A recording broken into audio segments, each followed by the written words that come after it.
Hello, my name is Diamond, and you're watching Politalks here on RPTV.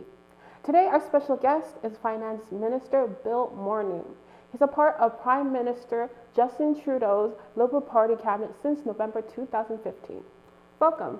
Thank you. It's great to be here. So tell us, what were you doing before you decided to run for office? Well, before I decided to run, I was actually someone who was leading a business in Canada. We built what's the largest human resources business in the country with about 4,000 employees. I was also very active in this area. I was chairman at St. Michael's Hospital, close by. Yeah. I was also chairman at Covenant House, which is nearby, a home for street kids. Yeah. And engaged, in doing a number of things in the community. So it's been an exciting run, but I had some exciting times before. So what made you interested in politics and running for office then? Well, it kind of comes back to what I was doing before. So as I looked through my business career, what I was doing in business was I was helping with pension issues, so helping people to think about retirement. We also, in our firm, we helped Canadians with mental health issues. So we helped to provide people with support as they went through personal challenges. Yeah. So I saw a lot of the anxiety that people had in dealing with day-to-day challenges. And then, of course, the experience at St. Michael's Hospital led me to know about the challenges, both of the inner city challenges in a place like Toronto, and healthcare. And Covenant House, of course, led me to understand a little bit about these inner city issues we have in a place like Toronto. So in seeing those and having had some success in business, I concluded that the way I could make the biggest impact in the world was really by running for office. And in my case, I had the really great opportunity not only to become a member of Parliament for this area, but also the finance minister for the country. So that gives you the chance to deal with big challenges, challenges like poverty, challenges like the struggle that the middle class faces to be successful, and also just to think about how we grow our economy over the long term to provide job opportunities and exciting possibilities for families. So what is a regular day in the life of Bill Morneau? Well, I think the best I can say is that there's not really a regular day, but I'll give you sort of maybe three kinds of days. Yeah. So one kind of day is a day like today. I'm here in Toronto, and today, what did I do? I did a number of things that were engaged in the city of Toronto, involved in my riding. So I saw and visited some local stores in Toronto Centre, so in the Regent Park area, not far from here. Yeah. I had the opportunity to have a meeting with a number of mainly women to talk about how we could make sure that we have gender equality in the country through our budget. So I'm doing the budget for the country, and they were giving me advice on how we could ensure that women are successful through the policies that we take. So that was a good part of my day. Then I just came from a meeting with Mayor Tory, where we were talking about a number of things in the city. We were talking about the legalization of marijuana and how that would impact the city. We were talking about Regent Park and the next stage in the development. Yeah. We were talking about local issues in Cabbagetown. So those are an example of this day. Another day, though, like yesterday, I was in Ottawa. So yesterday in Ottawa, I was in the House of Commons in question period, having the opposition ask me questions. I was as well in a series of meetings because we're starting to do the budget for the coming year. So I had people into my office who were talking about the budget. I had the environment minister talking about what we could do to make sure we keep our economy successful, but also that our environment works for the long term. So we were debating that. I met with something called the Green Budget Coalition. They were giving me their most important ideas on how we could successfully help our environment over the long term. And I met with a number of MPs talking about the issues that they think are important for the country. Yeah. So that's another kind of day. And then the third kind of day, last week one day, I was in New York for the day. And I had to both meet with some people and give some speeches. Yeah. So I gave a speech to a group of international investors, telling them why they should consider investing in Canada. And of course, we want them to invest here to build our economy, also to create jobs. Yeah. So that's a bit of part of my job is a bit of being a salesperson for the country. So those are three different kinds of days. There are other days. And what I can say is they're pretty well all exciting. Yeah. It's a privilege to have the job, but they're pretty well all busy. Yeah, I figure so. Yeah. What would you say are the unique challenges that the Regent Park neighborhood, as well as the youth in particular, face? Well, I think there are challenges that I think youth across the country face, and then some specific challenges that youth in Regent Park face. So if we think about the challenges facing youth across the country, I think about, first of all, you know, if you're a young person today, you're looking at your career and you're trying to figure out what to do, knowing that the world's changing so fast. So you're thinking, I'm probably going to do more than one thing in my career. Yeah. So that's a challenge. It makes you anxious because you don't know actually what to do. Yeah. It also means you got to get a really good foundation. So as you think about the various kind of jobs, you're trying to get the education that will help you with all those jobs. So if you're like interested, for example, you know, Beverly said she was working on video games. You know, you're thinking in school, I've got to make sure I need to be good at computer science, but I probably want to be pretty good at math because that's where it goes. I probably want to think about, broadly speaking, you know, technology trends. So you need to think about how the economy changes. Yeah. So those challenges are facing all young people, getting a really good educational base, and then hopefully getting into college or university so they can build a strong core subset. And then in Regent Park, you've got an additional challenge. Yeah. You've got the challenge here where there's a lot of issues around the transition that people are going through because you know, some people moved out like you did and came back. So that's a very personal challenge because you're adapting to two different places. You're thinking about the challenge of, you know, dealing with some really endemic problems. There's a higher level of poverty still in this area, and so you're trying to work and maybe sometimes taking part-time jobs to help your family. So that adds additional stress and challenge.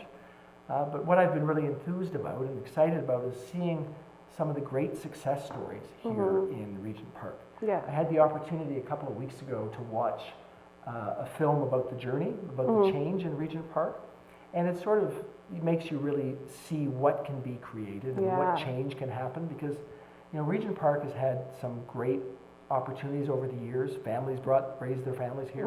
It's gone through some big challenges, and the revitalization has really given people a sense of hope that, you know, this can be a great place.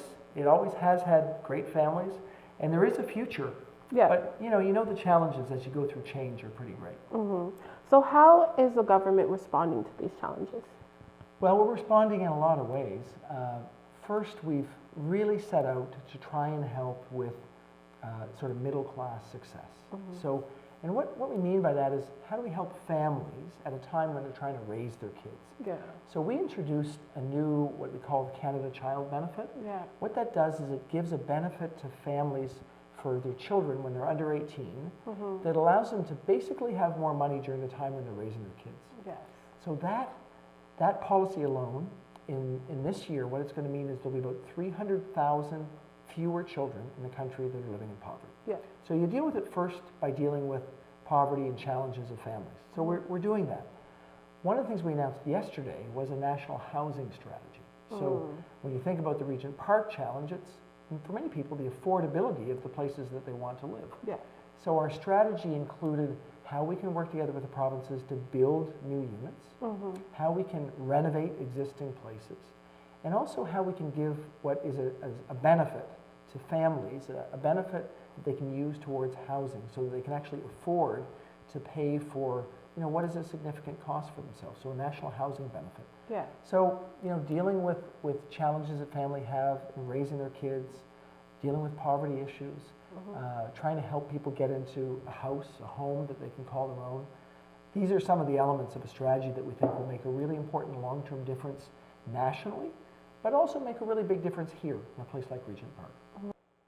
A lot of young people, that is, feel that politics and the election process has no relevance to them. How would you respond to them? I understand that. You know, if you watch the House of Commons, and maybe you don't do this because it can be boring, but it's very adversarial. So I think people look and say, well, people are shouting at each other, and but what you see when you go there is that process, even though it's adversarial, it leads us to debate what's best for the country. And as much as the people on the other side sometimes are against me, I actually believe that all the people that go there, they're really thinking about the best things they can do for the country. And so I think for young people, what I would want to do is encourage them to say, you know, the challenge we all face is we want to have a great country, and we want to have great opportunities. if we don't have people thinking about how that will happen, it just doesn't happen by accident. Yeah. And so there's a sense of, if we connect our goals with how we get there, then we realize that democracy is really the best way to get there. So I'm constantly trying to encourage people to get engaged at the grassroots, because then they can see that most of the people doing it are people of good intent. And frankly, at the grassroots, politics can be very interesting. You get to, debate issues. Yeah. You get to think about, what's going to help my family today? What might help me in the future? Your question about, young people. Well, as you think about the challenges facing young people, you immediately think about education. Yeah. And how are we going to sort out the education system? As you think about the changing nature of jobs, you think about getting training. So what's the best way to get training? These are political issues and practical issues. So getting engaged, it means you're part of the discussion. And it's hard to complain if you're not part of the discussion. So it's sort of like it gives you the right to have an opinion. Yeah. So some of the things I mentioned earlier, but maybe I can go through some of the things. So you mentioned a few issues. So we've talked a lot about how we can deal with youth engagement. Yeah. We've done some things that make a real difference. So some of the things that will matter to youth, even in this neighborhood and other neighborhoods, is the summer jobs program we put in place. We doubled the funding for summer jobs, which means that there's about 65,000 Canadian youth who can get access to summer jobs funded by the federal government. So it means places like this, places around Toronto Centre, Regent Park, there's many not-for-profits that actually can provide summer jobs. It's really important to help youth to get that first important experience with a job. We then said what really matters for young people too is that they can get into education. If you want to go to McMaster, so in going to McMaster, you're probably going to take on some responsibility for paying. And what we did was we increased the amount of grants to students in low and middle income significantly. We raised it by 50%. And then we said, if you take on any debt, we're going to change the rules so you don't have to pay back the debt until you're earning at least $25,000 or any of the interest. So it allows people to get into education with more of a grant and allows them to have more time to pay back any debt. So that's really huge. And then the second part of your question was around housing. Well, yesterday we talked about housing, and there's some interesting statistics I want to give you. So first of all, the federal government hasn't really been actively involved in housing for about 50 years. So that's been left to the cities and to the provinces. We said there's a role for the federal government. We don't have enough affordable housing spaces. We need to take action. So what we did in budget 2017 is we allocated $11.2 billion into housing. And then what we've said is we want to work together with the provinces to magnify that amount of money for investing in housing. So that announcement yesterday, which we said we're going to help to build new houses, to renovate existing units, to give people a national housing benefit, what's it going to mean? It's going to mean we're going to end up with a 50% reduction in homelessness in this country.